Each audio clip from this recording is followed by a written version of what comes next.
E se a sua preguiça de arrumar o quarto não for preguiça de verdade?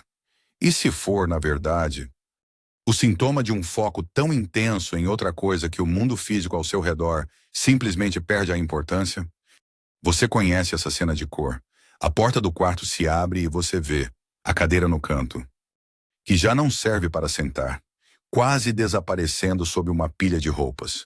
No chão, livros estão empilhados, um sobre o outro, formando colunas instáveis. Ao lado do computador, a caneca de café de ontem, talvez de anteontem, com uma marca escura no fundo. E toda vez que você olha para essa desordem, uma voz interna começa a criticar. Preguiça, desleixo, falta de disciplina. Mas vamos questionar essa voz por um instante. E se essa narrativa estiver completamente errada?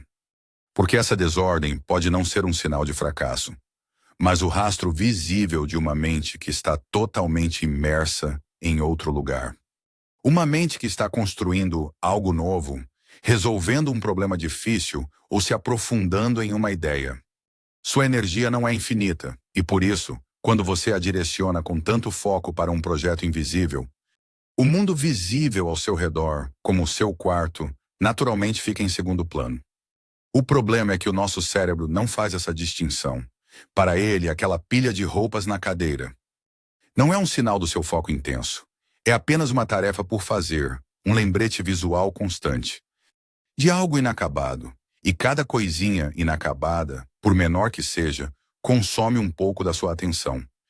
É um fato conhecido que um ambiente cheio de estímulos visuais, como um quarto bagunçado, compete pela nossa atenção, o que resulta em menos capacidade de concentração e mais estresse.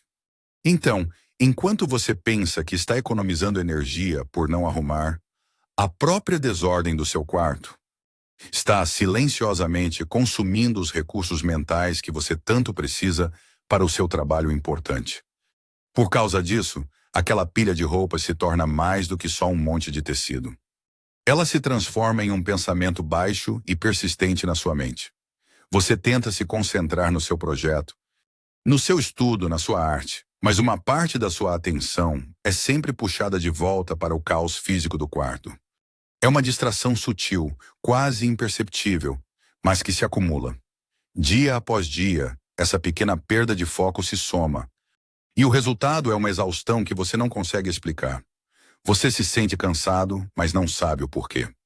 A resposta pode estar bem aí, na sua frente, na desordem do seu quarto.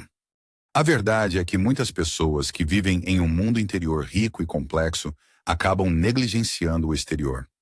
É como se elas vivessem em dois lugares ao mesmo tempo. O mundo físico, do quarto e da casa.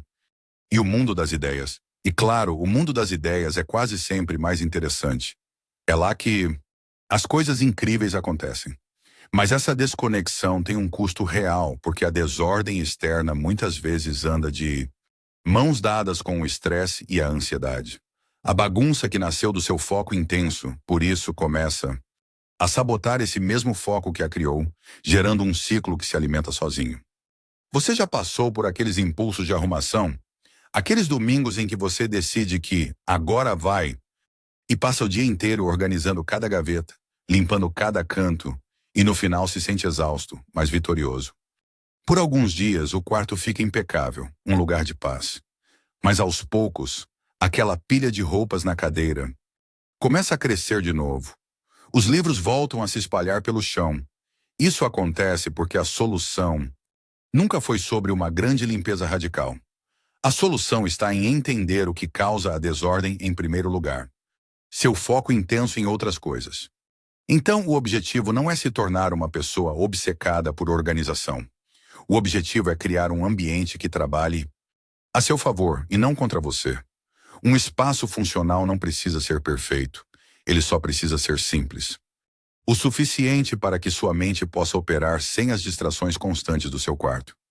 Pense nisso não como uma obrigação, mas como uma estratégia para proteger o seu foco. Assim como você prepara seu café para ter energia, você pode organizar sua mesa para ter clareza. Aquela pilha de roupas não precisa desaparecer para sempre, mas talvez ela possa ficar dentro do armário, liberando a cadeira. E mais importante, liberando sua mente do lembrete constante de uma tarefa pendente. Veja, existe uma diferença enorme entre aceitar a bagunça e escolher a bagunça. Aceitar é passivo, algo que acontece por cansaço. Escolher é um ato consciente. É olhar para a desordem do seu quarto e dizer: eu sei que isso não está perfeito, e tudo bem. Minha prioridade agora é meu projeto, mas vou manter um mínimo de ordem para que este lugar me apoie, em vez de me esgotar. Esta é uma escolha de poder. Você deixa de ser uma vítima da sua preguiça e passa a ser o gestor consciente do seu foco e do seu ambiente. E essa escolha consciente começa com um passo minúsculo. Não se trata de reorganizar sua vida inteira em uma tarde. Trata-se de escolher uma única coisa. Talvez hoje seja apenas levar aquela caneca vazia para a cozinha. Só isso. Amanhã talvez seja tirar os livros do chão e colocá-los em uma prateleira, mesmo que fora de ordem. São microações que, somadas, diminuem a poluição visual e mental do seu quarto. Cada pequeno ato de organização não é sobre limpar um espaço físico. É sobre abrir um espaço na sua mente para que o seu foco intenso possa trabalhar com mais liberdade. Ao fazer isso, você começa a perceber que um pouco de ordem não é inimiga da criatividade. Pelo contrário, um ambiente funcional pode ser a base perfeita para que suas ideias floresçam. Quando você não precisa gastar energia, se desviando de objetos ou se sentindo culpado pela desordem do quarto, essa energia fica livre para ser usada. No que realmente importa, seu foco. Aquela pilha de roupas na cadeira não era um sinal de genialidade. Era apenas um obstáculo que você, com sua inteligência e foco, colocou ali sem perceber. Você não está quebrado ou é uma pessoa preguiçosa por ter um quarto bagunçado. É muito provável que seja apenas um sinal de que sua mente está ocupada com coisas importantes. Mas até as mentes mais focadas precisam de um lugar calmo para repousar e trabalhar. Seu ambiente é algo que te ajuda a construir o que você quer, ou ele está te custando mais energia do que deveria? A desordem que vem do seu foco não pode se tornar maior que o próprio foco. A resposta não está em se transformar em outra pessoa. Está em alinhar o seu mundo físico com o seu mundo interior, de uma forma que seja sustentável para você. Sem julgamento, sem culpa.